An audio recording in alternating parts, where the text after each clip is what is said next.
भक्तों ने कैसे प्रथम बार राम के दर्शन किए और भगवान ने किस प्रकार से उनके ऊपर अनुग्रह किया। शूर्पणखा रामायण की एक अनोखी पात्र, वो भगवान से आकर्षित हुई किंतु काम भाव से, लेकिन भगवान ने उसको स्वीकार कर लिया। सुग्रीव जो है विशुद्ध भक्त नहीं है, लेकिन उसने राम से दोस्ती कर ली। विश्वामित्र, राम और लक्ष्मण जंगल में जा रहे हैं और विश्वामित्र सोच रहे हैं ये भगवान है क्या। अब ये केवट की भक्ति, केवट को भगवान से कुछ नहीं चाहिए।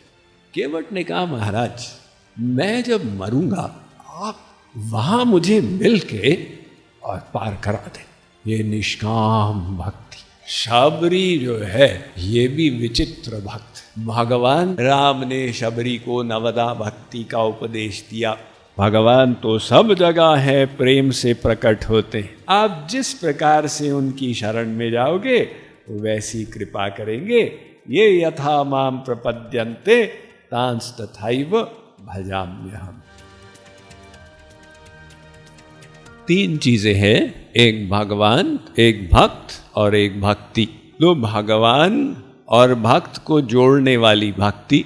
अब भगवान तो वो ही है, लेकिन भक्त की जैसी भक्ति होती है भगवान वैसे ही उसके लिए प्रकट हो जाते हैं। रामायण में भगवान का मात्र एक स्वरूप नहीं बताया, हजारों जगह पर उनके निराकार रूप का भी वर्णन है। प्रभु व्यापक सर्वत्र समाना, प्रेम ते प्रकट हो ही भगवाना। भगवान तो सब जगह है, प्रेम से प्रकट होते हैं। तो ये भगवान के स्वरूप की विशिष्टता है कि सबको एक जैसे नहीं दिखते। आपकी भक्ति के अनुसार भगवान आपको दिखेंगे। तो हम थोड़ा आपको रामायण से दिग्दर्शन कराएंगे। भक्तों ने कैसे प्रथम बार राम के दर्शन किए। सबसे पहले चले शूर्पणखा के पास।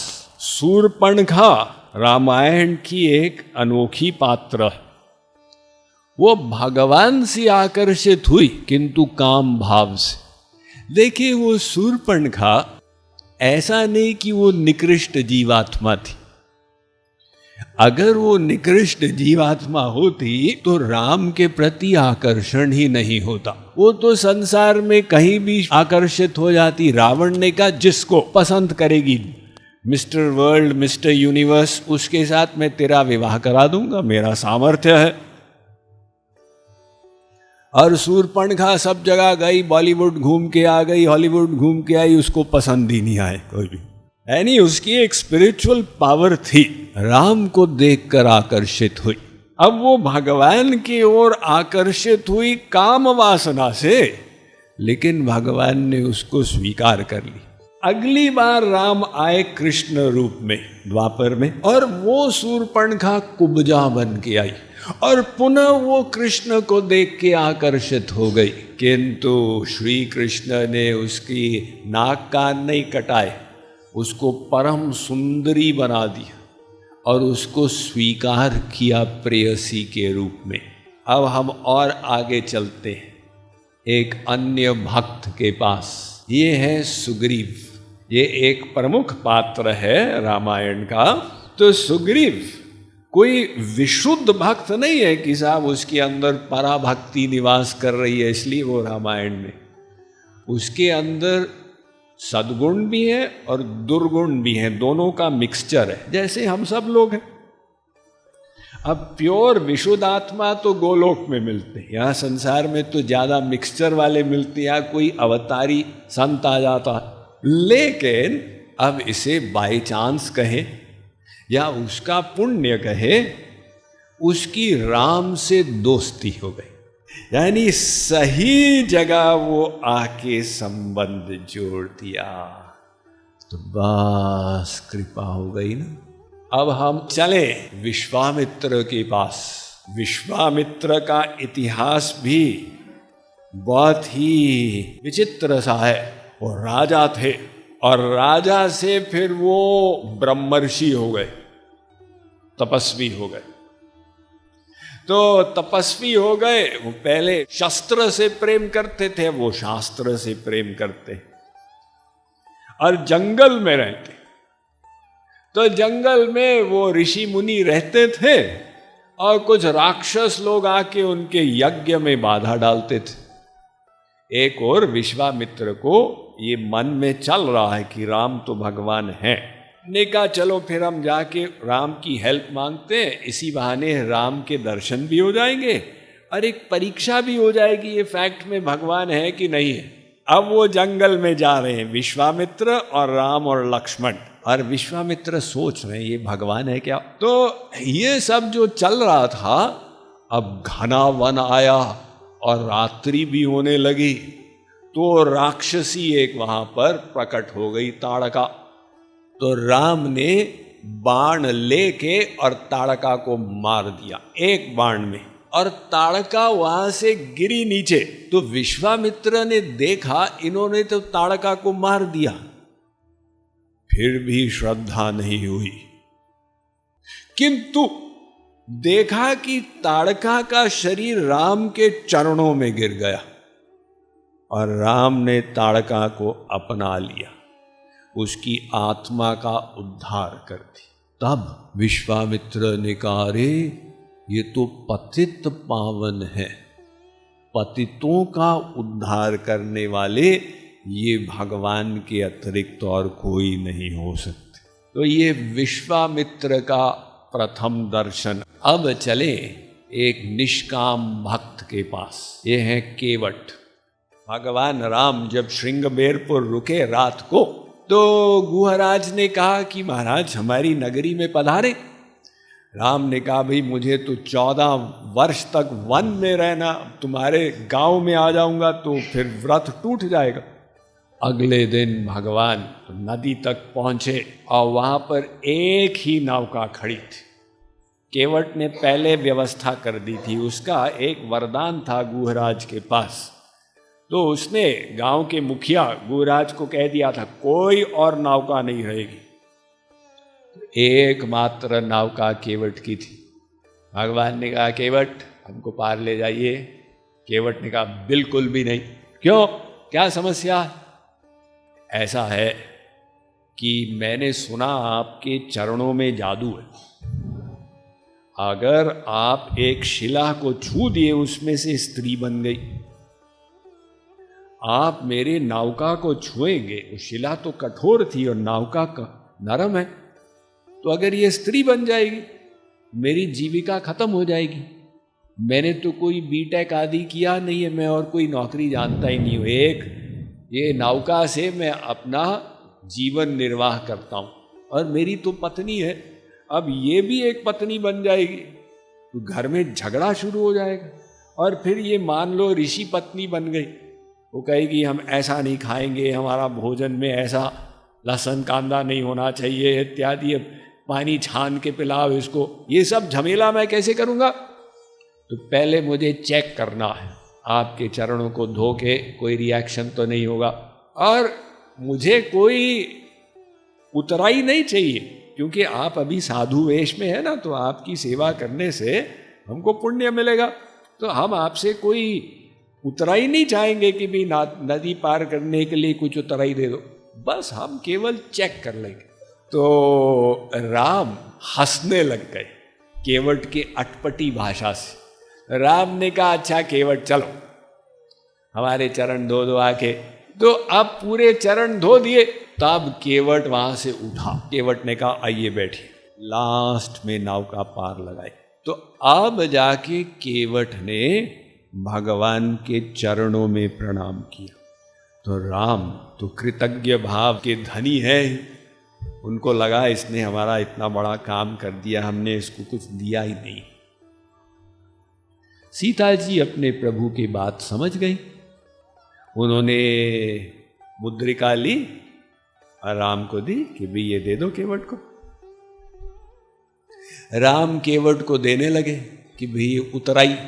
उसे देखकर केवट रोने लगा। केवट ने कहा, आज मैं न काहू न पावा, मिटे दोष दुख दरिद्र दावा।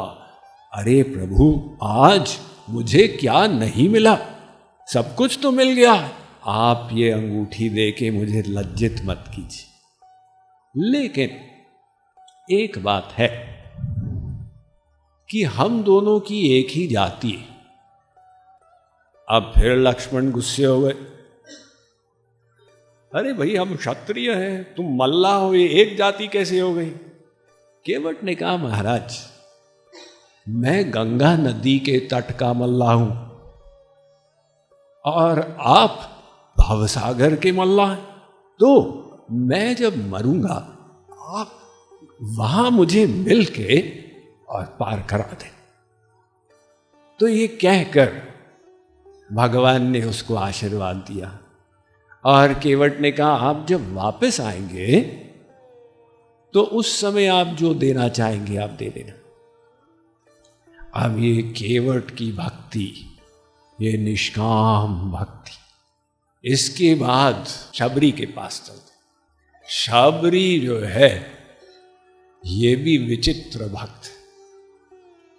उसने 40 साल भगवान की प्रतीक्षा की, क्योंकि मतंग ऋषि के यहां वो सेवा करती थी। और गुरुजी जब जाने वाले थे तो शबरी ने कहा, गुरुजी मेरा क्या होगा?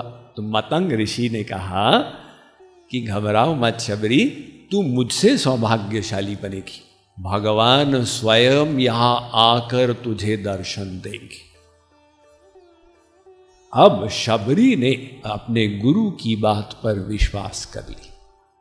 गुरुजी ने कहा है भगवान आएंगे, तो उसने उस बात को मान लिया और 40 वर्ष वो प्रतीक्षा करती रही भगवान कब आएंगे।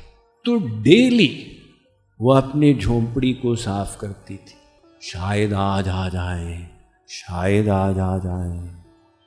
और लास्ट में भगवान सीता जी को खोजते लक्ष्मण के साथ पहुंचे वहां। तो ऋषि मुनियों के आश्रम थे, लेकिन भगवान और कहीं नहीं गए, सीधा शबरी के पास पहुंचे। अब हम सबको पता है कि शबरी के तो होश ही उड़ गए। शबरी ने भगवान के चरण धोए। राम ने शबरी को नवदा भक्ति का उपदेश दिया।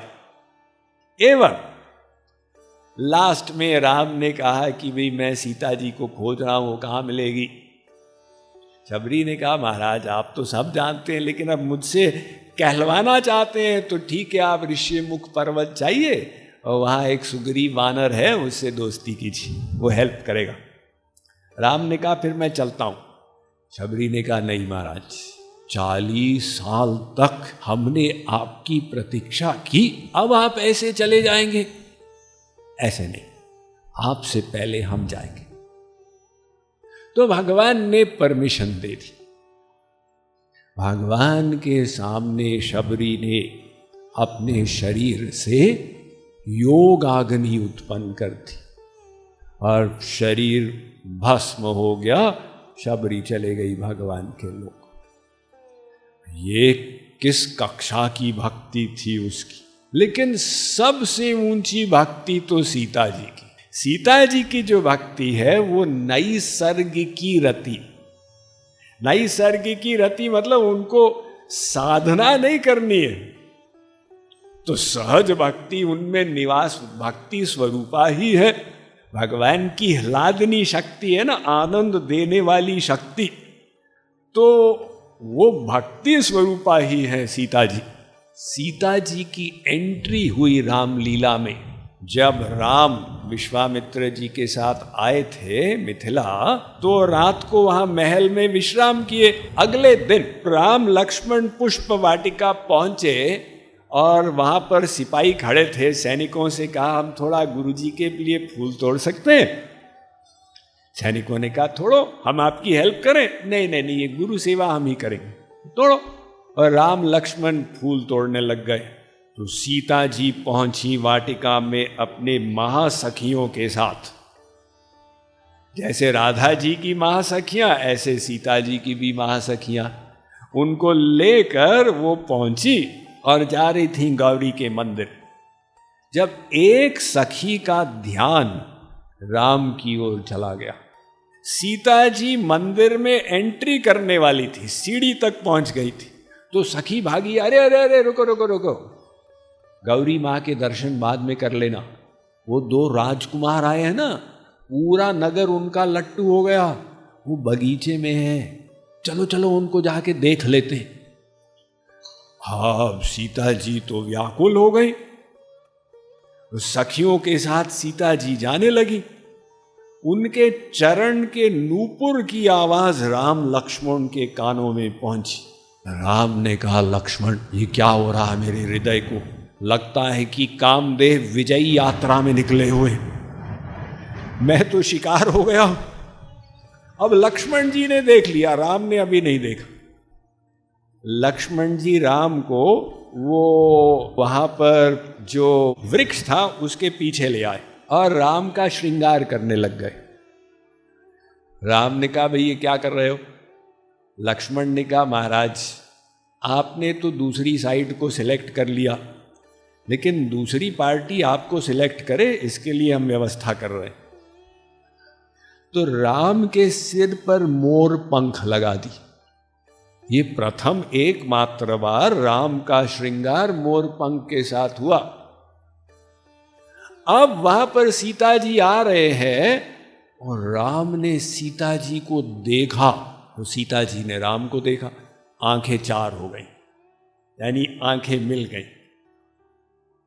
सीता जी ने राम को देखा और आंखें बंद कर ली और राम को हृदय में रख लिया। यहां भगवान राम का तो पसीना छूट गया। तो भगवान राम के ललाट पे वो पसीने के बिंदु दिखने लग गए। सीता ने देखा, अरे इनको पसीना आ रहा है। तो सीता को चिंता लग गई कि ये फूल तोड़ रहे हैं और फूल तोड़ने से इनको पसीना आ रहा, मुझे उनसे विवाह करना है तो इनको तो धनुष तोड़ना पड़ेगा, और ये फूल तोड़ते ही पसीना बहा रहे हैं। ठीक है, फिर मैं जाके गौरी माँ से प्रार्थना करूंगी कि कुछ कृपा करें इनके ऊपर ताकि ये धनुष को तोड़ पाए। तब सीता जी वहां से अबाउट टर्न होके गई गौरी जी के मंदिर, और उन्होंने जैसे प्रणाम किया तो गौरी जी की माला उनके ऊपर गिर गई और मूर्ति ने बोलना शुरू कर दिया, मन जाहि राच्यो मिलहि सोमर, सहज सुंदर सावरो, करुणा निधान सुजान शील, स्नेह जानत रावरो। तो सीता जी को कन्फर्म हो गया कि गौरी माँ ने आशीर्वाद दे दिया है। सीता जी विभोर होके घर चली गई। तो ये हमने सब विभिन्न भक्तों की भक्ति के रस का आस्वादन किया और उनसे शिक्षा ली कि भाई भगवान तो अनंत है, उनकी भक्ति भी अनंत। आप जिस प्रकार से उनकी शरण में जाओगे वैसी कृपा करेंगे।